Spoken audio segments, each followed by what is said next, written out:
On today's World Insight, efforts to protect wildlife and heal ecosystems drummed up on World Environment Day, with China doing its part to save the planet. The highlights? A runaway elephant herd leaving a trail of destruction in Yunnan. What went wrong with their trip? And this year's St. Petersburg International Economic Forum zeroes in on the economy of a new reality. What does it mean for global recovery?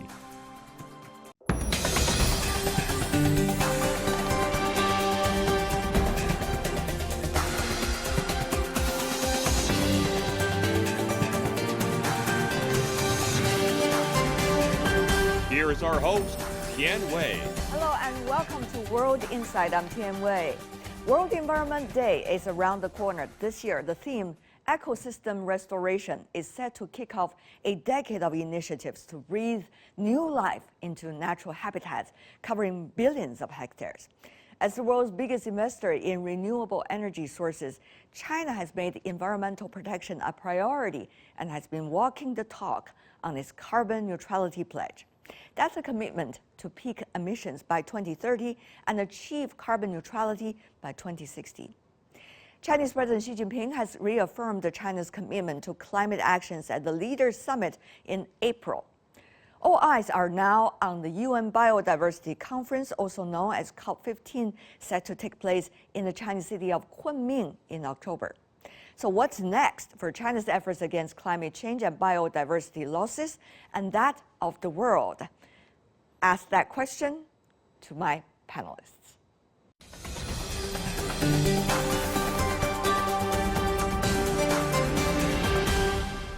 For the World Environment Day in D.C., Wu Changhua, Executive Director, Professional Association for China's Environment. In Boston, Michael Melling, Deputy Director of the Center for Energy and Environmental Policy Research from the Massachusetts Institute of Technology, MIT. Welcome to both of you. Environment Day, certainly a big one every year. This year, very different because political momentum seems to be there. Ms. Wu. Absolutely. This year, of course, the focus is around ecosystem restoration. Of course, on one side, we do need to protect biodiversity. On the other side, I think, biodiversity or conservation has very strong linkage with actions responding to climate change issues there. So the moment is critical, and you started to see all the dots are connected. Through the ecosystems, nature, carbon, water, everything actually. In order to deliver, the sustainable development goals we said we're going to do. Mr. Melling, are the dots really connected? Everything suggests that we're finally beginning to realize the seriousness of the challenges for the global environment, and we're beginning to act. But at the same time, and I think Ms. Wu would agree, we're developing, we're growing, we're extracting more resources, we're using more energy, et cetera, et cetera. So there's really this sort of generational race between essentially making our continued expansion, growth, more amenities and so on, more sustainable. Which of those two sides wins is really hard to anticipate. But I'm getting more optimistic than I was a few years ago. UN Environment Program, together with FAO, the Food and Agriculture Program, put out a recent report. And they talk about how much, in terms of eco building there needs to be in order to restore the damage. As much as 1 billion hectares of land by 2030 will have to be reforested in order to make sure the damage will be made up to. Is it too much to ask, Ms. Melling? It is certainly daunting. There's no question about that. And I think it's fair to often wonder, can we achieve that? And don't forget that at the same time, as we set ourselves the goals to do these transformations, to do these unprecedented sort of changes, we still continue seeing continued deforestation, for instance, in tropical rainforests, and degradation of land all around the world in many places. So it will be very challenging. But then again, it adds up. Every single project, every single initiative, it's the collective effort of millions, billions of people pushing here that ultimately is the only hope that it adds up and that we get where we have to be. Ms. Wu, how about biodiversity? Well, biodiversity has been declining since the 1970s. and 68% of the world, actually, totally, the planetary, plants and animals species have disappeared. Mammals, invertebrates, fish. So the consequences, I think, for a human, we're feeling it, right? Mr. Melling, we do see sporadic successful cases. For example, the endangered species such as the giant panda, which we all love. By the way, I made a trip recently to Chengdu and celebrated all the great pandas with everybody else. It's crowds over there. People certainly love the animal, not just because they're cute, but they're part of us. I mean, us, all the living creatures on the earth. But, from endangered species to not necessarily so anymore. Of course, human beings trying to experiment with how much we could help and eventually to provide them with a solution to go back to nature. Will examples like this really work on a bigger scale? There's different ways to answer that question. My take is sort of both the glass half full and glass half empty. I think there have been really encouraging, good success stories when it comes to species conservation. Ensuring the recovery of species that were on the brink of extinction. They tend to often be those that are very iconic, like the panda, like certain large-scale fauna in North America as well. The bald eagle is a good example, which was under a lot of pressure from pesticide use 30, 40 years ago and has made a good recovery. The wolf in Europe, for instance. So those are very visible examples. But at the same time, I think what Ms. Wu was alluding to before is that sort of behind the scenes, there's hundreds of thousands of species that are at the brink of extinction and vast areas, vast habitats that are being lost at the same time as we have these sort of isolated success stories. So I fear that, they may be kind of concealing some much more concerning, greater trends, even though we have pockets of success. Right. Let's move on to the climate change issue. It seems to be a lot of political momentum already. Even China and the United States decided to work together under current geopolitics.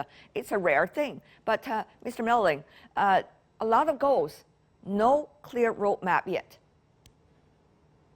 Yes, that's, I think, probably the biggest question when it comes to whether or not we will be able to tackle the climate challenge. Yes. I think in the very short term, it's really important to focus on the near and medium term goals as well. There's been this sort of trend to promise net zero emissions by 2050, but that's a long time into the future. So we need to think about 2030, even 2025, and what we need to set in motion in order to remain on a pathway to those long-term net zero emissions targets. One big piece of that is helping develop the technologies that are needed to continue achieving development, continue providing access to electricity, to energy, et cetera, around the world, but at competitive cost and sustainably. Ms. Wu, China also have claimed 2030, 2060 goals. It is all well known. So how much do you see roadmap is being drawn from this side of the world? A couple of ways of looking at that. Don't really be fooled by numbers, particularly in terms of financial commitments. Yes. If you look at the $6 trillion you mentioned, actually in the U.S., the number has been, dwindling literally. And because the political debate and within the U.S. Between the two parties, so President Biden's infrastructure bill is now moving, from the $2.3 trillion now down to $1 trillion, still on the table. We don't know whether that's going to get through. So that's on the U.S. side. We'll see. On China's side, I really applaud the commitment and, as the world's largest developing countries to achieve carbon neutrality before 2060. And for China, particularly immediate term, I think addressing coal issues, fossil fuel issues, that's a clear priority. In the meantime, also looking into the capping of oil, right? I think natural gas will continue to be part of the picture as a transition towards a more cleaner, cleaner energy future. Yeah. So for China, first thing first, I think the end of the fossil fuel civilization is going to happen this decade. I think that's going to be the biggest transition for China and also China's biggest contribution to global civilization. At this point, Mr. Melling, China's perspective seems to be linking many of the factors together so there will be a system being built. How do you see the development from China-US side, and what are the other players' role likely to be in this regard? While we see sort of continued plans to expand or to continue using coal, for instance, many of these targets and policies actually should require that coal be completely stopped in the very near term, if not already now. The same applies in North America and Europe. So we have sort of these targets that would suggest do not invest in long-lived generation assets and other infrastructure that would, under normal circumstances, be expected to continue emitting for 3 or 4 decades if they have their normal economic life, their normal useful economic life. And yet we see those investments happening. So that, I think, is another important priority. A lot to cover for such a short discussion. Thank you so much for both of you, and let's celebrate the Environment Day to make sure we still understand very well the road ahead. Thank you. Michael Melling, Wu Changhua, appreciate it. Thanks. Welcome back. World Insight, I'm Tian Wei. Let's get up to speed now on a herd of 15 wild elephants who have recently stirred buzz on the internet, what triggered their long-distance tour. These wandering wild Asian elephants set out from their home in Xishuangbanna of Yunnan province and went northward to hundreds of kilometers to the southwest Chinese city of Kunming. Yunnan forestry authorities have sent out at least 12 surveillance drones and dispatched the emergency response teams and experts to map out the herd's migration route. Local authorities warned the people to take precautions. So what's behind their unusual migration? Fascinating stories? Or actually, there's much more than that. What can be done to help put them back on track? Let's turn to our panelists.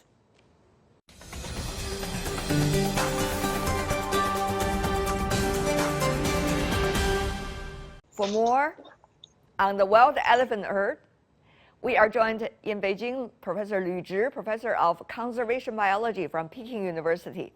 Also from Beijing, Professor Zhang Li from the Department of Ecology with the Beijing Normal University. He's also a member of the World Conservation Union's Asian Elephant Specialist Group. Welcome to both of you. Thank you so much. I thought you would be in Yunnan chasing the wild elephants, no? Professor Liu? No, better not. Yes. And what about for you, Mr. Zhang? Fascinating news, I guess, for you. Well, it's really not good news for people, but maybe it's good news for elephant conservation in future. Yes, that's very true. Tell me more about, how do you react to the story at the very beginning, Professor Liu? Yeah, like many other the public. In the beginning, I was curious why these elephants decided to move up to north, which has not been the habitat for elephants for many, many years. So as you know that historically, elephants had distributed in a quite large range in China up to the Yellow River range. So I had a romantic guess that these elephants had the ancestral memory, so they moved up. But it's, it's a story, it's novel, it's fiction. Yeah. In reality, these elephants actually may be troublesome to many people, especially the people along their travel routes.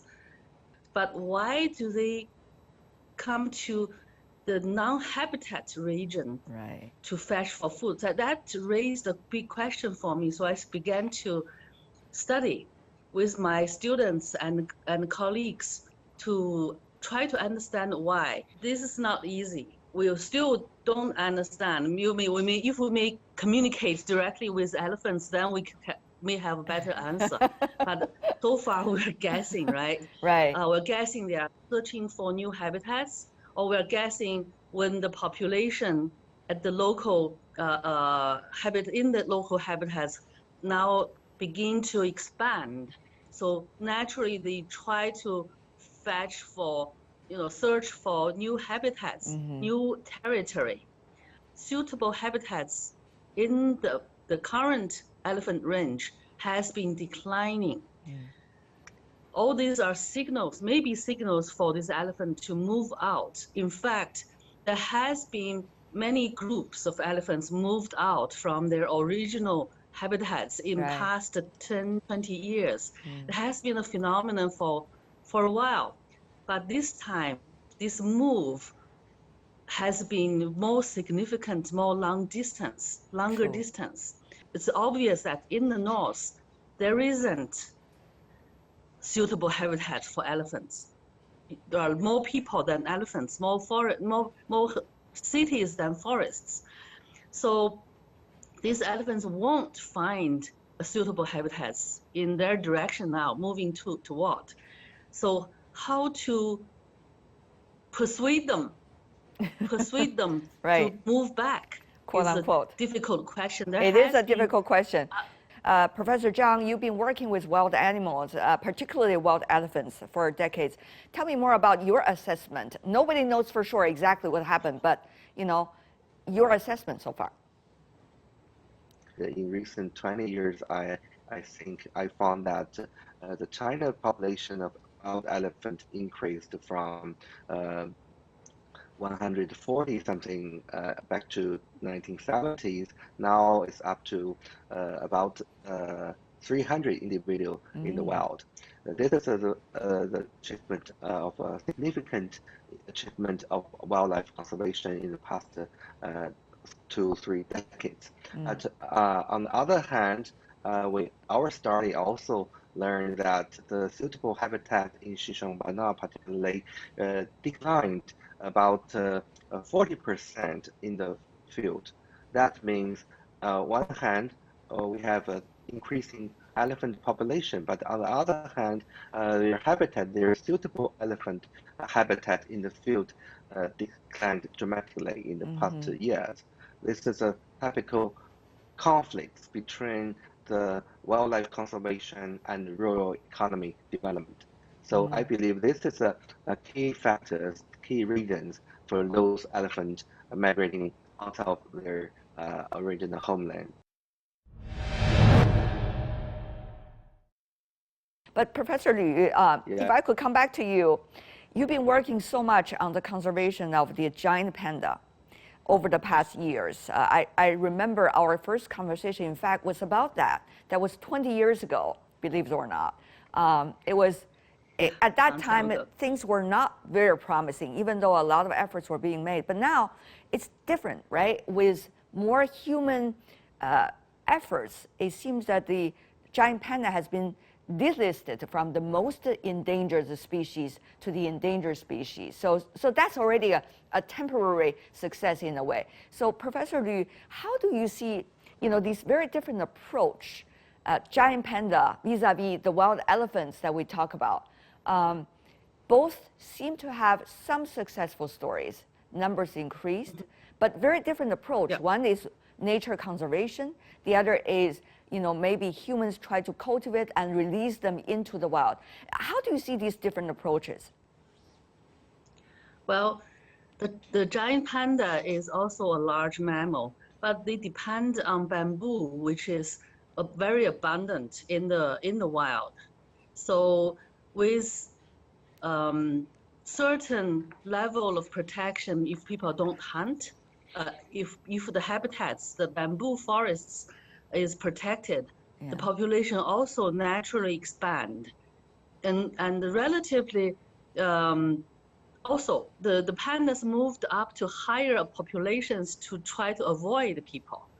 That was the strategy they chose in the past when people expanded our distribution, and panda moved up to higher elevations.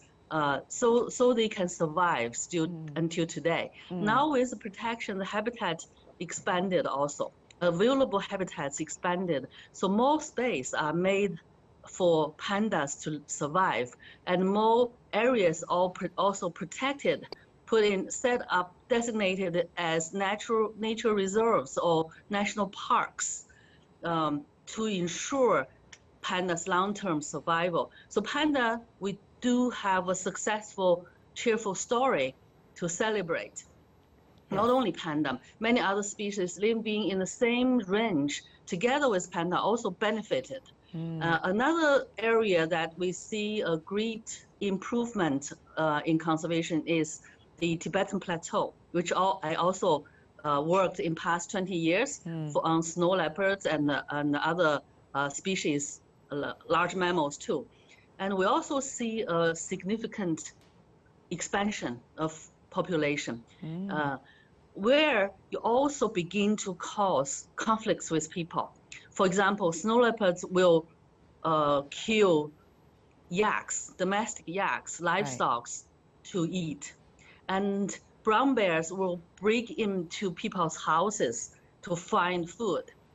So these are some of the side effects of conservation we have to deal with when, after we protect, animals expand their range. Also, I think there is a behavioral change or adaptation from the animals. They learn quickly. In the past, because people kill animals, so animals learn not to come close to human residents or farms or houses because it's very dangerous. It's risky of life. Right. But now killing stopped. Animals quickly learned that it's safe to come closer to people. So that, and find food from people. And human, including crops, the energy from this human food is higher than the natural food in many cases. So they learned gradually to eat more human food, which is not a good thing, actually. If they depend on human food, then they may cause more conflicts with people.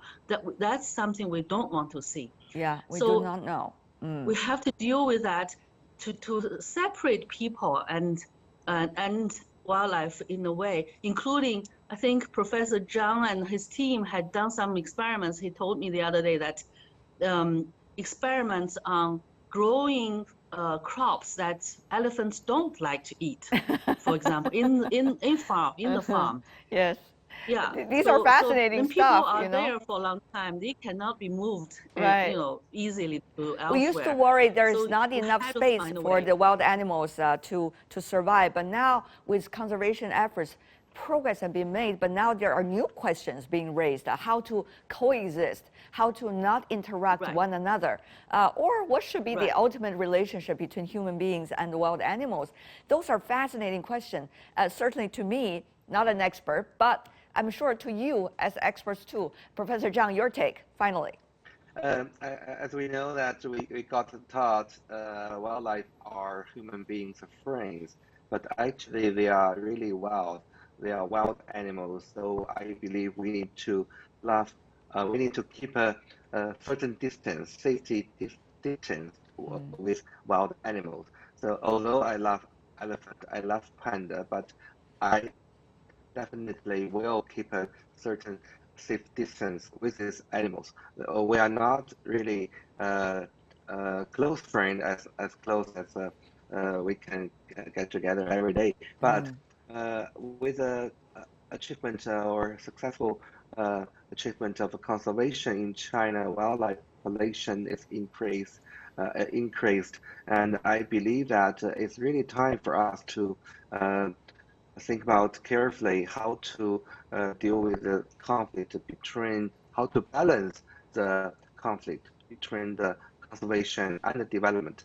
As we know that in the past 40 years, China's economy is, it's a rapid developing economy. So a lot of elephant or other wildlife habitat disappeared due to the human development activities, settlement, new settlements and new constructive buildings, and especially in Shambana, the rubber plantation and the tea plantation replaced or old growth rainforest were elephant habitat for many years. But as we know that in the past 40 years in Shambana, the old growth forest disappeared about more than 4,000 square kilometers, but rubber tree and tea plantation increased gradually. So that we really need to handle how we balance the conservation and development, and we need to consider how to preserve the lost habitat for not only elephants but also wildlife living in the rainforest. Meanwhile, we still need to consider the needs for local rural development, because the local people, well, they still have a need for their rural economy development. So this situation, not only conservationists need to consider, but a different level of government need to consider. Right. So we have a very good policy, such as ecological compensation policy, and we did pay, the government did pay elephant cooperating insurance for local people, but it's not enough. We need to consider more for protected elephant habitat. You know, this is a fascinating topic. In fact, it is not just about following a herd of 15 wild elephants around, Yunnan and beyond. It is really about the hidden messages behind this story and what it means, how it could be of inspiration for future solutions for all of us. Thank you so much for both of you. I'm looking forward to following both of you in following the stories about these wild animals in now the human areas. Lu Zhi, Zhang Li, thank you so much.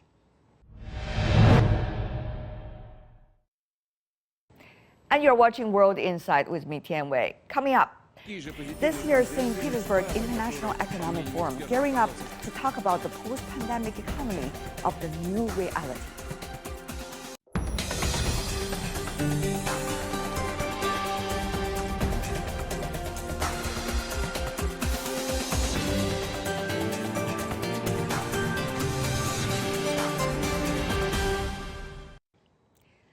Welcome back. This is World Insight. I'm Tian Wei. The 24th St. Petersburg International Economic Forum takes place in early June this year. It is under the theme Together Again, Economy of New Reality. The forum, according to the organizer, is hosting guests from 130 countries and 1,200 companies. But what is even more important is, what does this forum mean for post-pandemic recovery of the Russian economy and that of the world? We're also witnessing in the global economy, despite the magnitude of last year's downturn, which experts estimate to have been the biggest one since World War II, one can safely say that the world economy is getting back to normal. How might this platform aid international cooperation like that taking place between China and Russia? For answers, I talked to our panelists.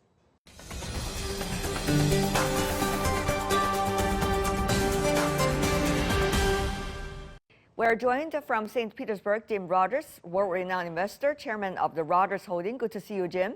In Shanghai, Dr. Zhao Long, professor for the Center for Russian and Central Asian Studies from Shanghai Institute of International Studies. Good to see you. Last but not least, in Beijing, Xu Sitao, chief economist from Deloitte China. Good to see you, Sitao.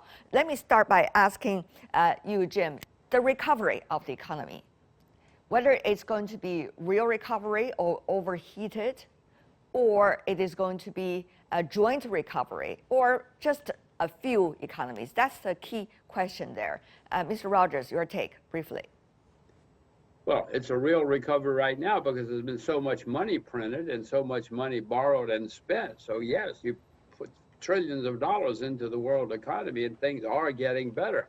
The question is, how long will it last? I would suspect it'll last at least several more weeks, maybe even months. But I doubt if it's going to last a couple of years because things are getting very expensive and overheated. Yeah. And they are going to be lasting for whom? That's the key question, isn't it? Mr. Xu, printing dollar campaign in the United States is no secret. This time, very efficient. What do you make of the inflation issue, the dollar issue, and the future as the geopolitics is also coming into being? There is a risk of inflation, but I wouldn't get carried away. I don't think it's going to be runaway inflation. I think inflation will be somewhat higher than pre-pandemic level, but it's unlikely to have a serious inflation shock. What about the overwhelming amount of dollars being printed since this administration also coming into being? I mean, the Biden administration. I think there's nothing wrong to do that, right? I mean, first of all, it's going to be a gigantic social engineering. Secondly, I think if you take lesson from the previous crisis, you would rather overdo that initially. So the question is whether the administration has any stomach to withdraw liquidity when recovery is underway. So that's unknown. That is one issue, but it's only for the United States. For the rest of the world, it's about when the U.S. is going to do that. Are they going to do that only depending on their own timetable? Whether other economies are going to be hurt as a result of the U.S. only looking at its own timetable of economic recovery, while at the same time the U.S. dollar is playing a dominating role? All of this money spending is not going to be good in the long run. It is a good time to be an old American. It is not a good time to be a young American, because all my kids are going to be left with huge amounts of debt, and that's going to have serious consequences in the future. Yeah. And in the meantime, there will be inflation. There always has been throughout history. When you print huge amounts of money, it leads to a sustained inflation. Right. We understand even Russia, since you interacted with the Economic Forum now on the ground, Mr. Rogers, Russia has already warned that it's likely to ditch dollar-denominated oil contracts if the U.S. put on more sanctions against Russia. Now, of course, these are politics, these are postures, but on the other hand, what does it say about the dollar and the issue of dollar being so much in the politics? Well, Tianwei, more and more countries are looking for something to compete with the dollar, because the U.S. puts sanctions on you if they get angry at you. That's not the way an international medium of exchange is supposed to work. It's supposed to be neutral. And so countries, China, Russia, India, Brazil, other countries are looking now for something to compete with the U.S. dollar for political reasons, and they should. And for economic reasons, they should too. The U.S. is the largest debtor nation in world history. This is getting serious for the dollar. Now, Dr. Xu, you are based in China, even though you're working for a multinational company. We understand China and the United States have been talking to one another on the issue of finance as well, with Yunnan and also the Chinese Vice Premier. How should we understand from this part of the world the dollar issue, with the St. Petersburg Economic Forum focusing so much its attention on this issue as well? If you have the most important reserve currency, you have to be careful not to weaponize it. That is why other countries do look for alternatives. But having said that, I think in the near term, dollar's position is unlikely to be challenged. But of course, China would make steady and gradual effort to liberalize its financial system. And ultimately, in the long run, RMB will be a reserve currency, but it's going to happen very gradually. Dr. Zhao, you are a geopolitical expert. Let me go to you about that. Geopolitics, China-U.S. relations are getting ever worse, no secret about that. Meanwhile, Washington is not moving on a positive term with Russia, even though in the middle of June, there's likely to be a meeting at the highest level in Geneva between the Russian and the U.S. leaders. So how do you read all of these signals out of very complex and uncertain pictures? Oh, I found it's quite difficult to agree that kind of a view that Sino-Russian cooperation and deepening the cooperation poses some challenges to the United States. And in fact, all three sets of bilateral relations they have their own independent logic of development. So both China and Russia have very close political, economic, and social ties with the United States. So I think instead of some kind of a demonizing Sino-Russian cooperation and impose some dual containment strategy against it, I would suggest to concentrate on some internal forces and the independent value of these three sets of bilateral relations separately, and to find our approaches to managing our differences and to expand the consensus. I find that fascinating. Tell me more about that.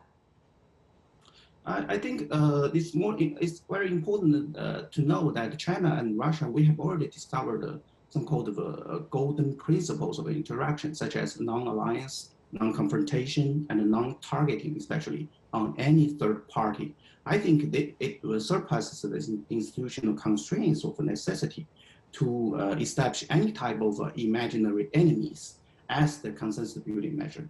So I think cooperation between China and Russia are very natural and mutual beneficial. So we are not targeting on any third parties.